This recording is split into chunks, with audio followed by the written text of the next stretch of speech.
No mistakes in a truly creative endeavor. Creation is to bring something into existence. A truly original creative endeavor is to bring into existence something not previously experienced or significantly different. Creativity and our ability to create a truly original creative endeavor always takes us into something that has not existed before. As such, we must enter the unknown. In exploring the unknown, it may take some time to gain the minimum set of requisite experience to fully understand what we need to do to create what we desire. If we do not have the experience to properly characterize the flow of energy given rise to what we desire to create, we will be unable to understand what we need to do until we get that experience. To explore the unknown means that you will have to make what some people call mistakes. That is, there will be false starts or attempts that fail at producing our desired results. When a creation does not grow the way we think it should for whatever reason does not necessarily mean we're wrong. It means we did not have the minimum set of experience to know exactly what to do. It may take several attempts to get that minimum set of experience. However, we cannot make a mistake when we work with the unknown. It's impossible to make a mistake with the unknown. There are only experiences to be had. There is only exploration of how things work. Each mistake or false start or failure is only a filtering process to get what one needs to create what they desire.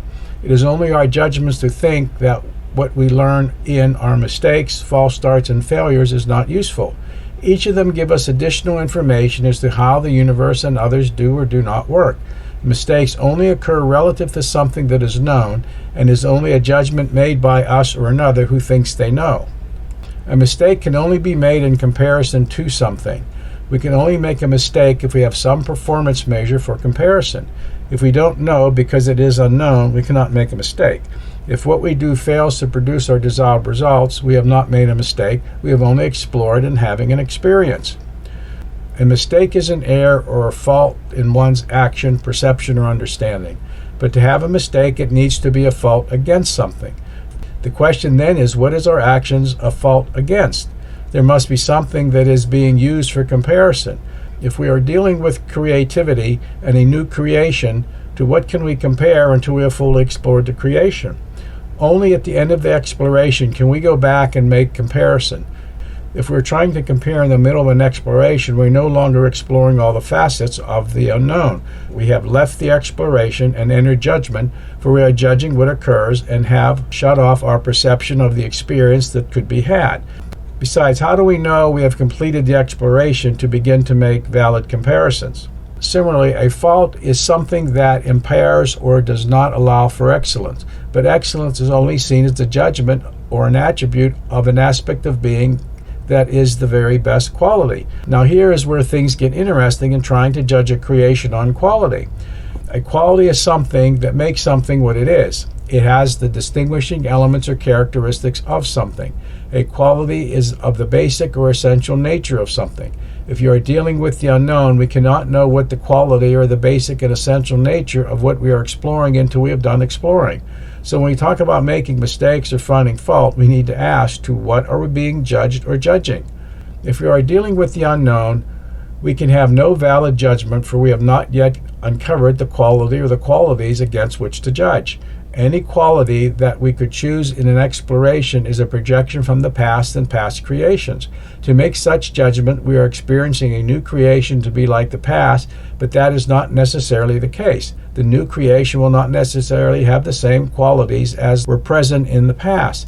That is what it means to have a new creation. Something not seen before, significantly different, and an original, not a copy of the past. We may be correct in recognizing that the new creation does have certain qualities much like something we have known, but unless we remain open, we will miss the other new qualities that are present. Also, we will fail to see that the new quality that we thought was like the past is actually something new and different and only initially looked the same. A simple example is to consider the topic of quality is to observe the sunrise or the sunset. Every sunrise and every sunset is different, yet each has qualities similar to the one before it. If we assume that each one is the same and don't look for the differences, we'll miss some very exquisite sunrises or sunsets. If, however, we look at each as unique and look at each to see how it is unique, we will begin to watch each and every day and never be bored. Each day will be seen how different each and every sunrise or sunset truly is. We may even come to find only common element between sunrise is that the sun does rise, and the only common element of the sunset is the sun does set. Other than that, everything else is unique to the date, time, and place of observation. There is an anecdote that is applicable to what we face when we plant our seed to see if it grows into our desired creation. The product on the market today called WD-40. Most of us use this product as a lubricant or to free mechanically frozen or rusted parts. From the author's understanding, it was designed to displace water back in the 1950s for satellites. When satellites went into orbit, water vapor in the atmosphere of the satellite could condense on the moving parts and freeze. So there was the need for something to displace the water on the parts so the water would not adhere to the surface and freeze. Hence the need for water displacing substance for the surface of the parts. The WD-40 stands for water displacement formula number 40.